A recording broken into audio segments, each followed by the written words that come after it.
S tobom sam ceđenu narandžu pila, a bila opijena. Bez tebe u koru narandže pretvorila, čaša ljubavi je razbijena.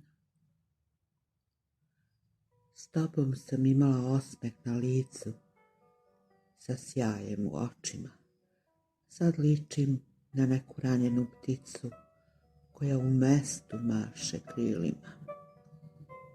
S tobom su buđenja divna bila, blisko sam osjećala, najlepšu kafu tvoju pila, baš kao što bih je ja skuvala. Sad mi se čini da sam sve snila, a oboje smo krivi. Ni suza za tobom mi nije lila, ali bez tebe kao da ne živim.